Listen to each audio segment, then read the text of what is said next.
Assalamualaikum warahmatullahi wabarakatuh. Perkenalkan, saya Cindy Ayudi Karnadela. Saya dari Bimba Unit Sukawati.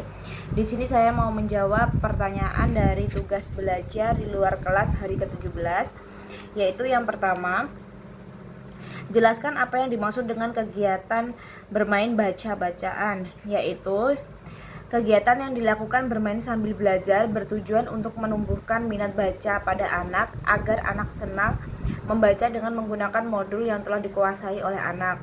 Untuk pertanyaan yang kedua, yaitu jelaskan kegiatan apa saja yang termasuk dalam kegiatan bermain baca-bacaan, yaitu bermain verbal kata, kegiatan menyanyi labimba, bermain modul yang sudah dikuasai anak, dan mengulang kembali modul tersebut. Pertanyaan yang ketiga, apa tujuan dari kegiatan bermain baca-bacaan, yaitu agar anak senang dan tertanam minat bacanya sehingga anak akan terampil serta mampu secara mandiri. Dan yang keempat, kapan kegiatan bermain baca-bacaan dilakukan oleh motivator, yaitu setiap saat. Untuk pertanyaan yang kelima, yaitu mengapa kegiatan bermain baca-bacaan menjadi kegiatan prioritas utama yang harus dilakukan oleh motivator, yaitu karena dengan mengajak anak bermain baca-bacaan, anak akan mengulang baca-bacaan tersebut dan lama-kelamaan terampil dalam membaca. Yang keenam, apa yang harus dievaluasi oleh motivator ketika anak bermain baca-bacaan, yaitu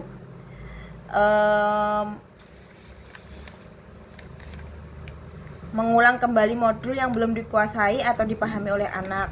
Pertanyaan yang ketujuh, bagaimana cara menerapkan kegiatan bermain baca-bacaan bersama anak, yaitu dengan bermain baca-bacaan seperti pentas baca, berdialog dengan anak, dan diselingi kegiatan yang lain seperti menulis, mewarnai, berhitung, dan bermain baca-bacaan kembali.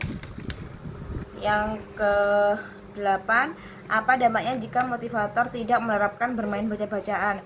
Tidak dapat fun learning, tidak bisa small step system, materi baca-bacaan tidak sesuai dengan tahapan anak. Selanjutnya, untuk pertanyaan yang B, jelaskan apa yang diketahui mengenai teori jam bandul dan berikan contohnya, yaitu sebuah teori prioritas di mana kegiatan utamanya menjadi prioritasnya adalah bermain baca-bacaan, contohnya berbahasa bimba, membaca buku cerita, dan bermain verbal kata, serta kegiatan selingan menulis dan mewarnai, berhitung, dan menarik garis.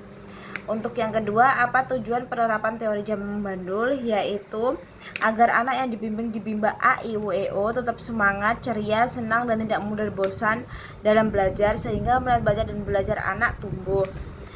Pertanyaan yang ketiga, kapan motivator menerapkan teori jam bandul, yaitu dilakukan sepanjang bermain sambil belajar di bimba A, I, U, E, O.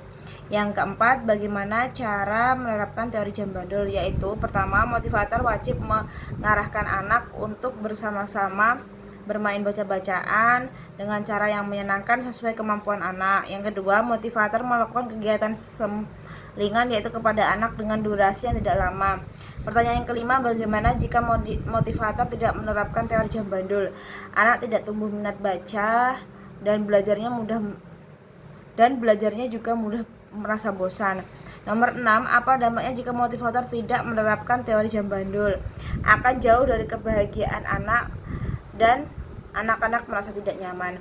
Sekian jawaban dari tugas belajar di luar kelas hari ke-17. Wassalamualaikum warahmatullahi wabarakatuh.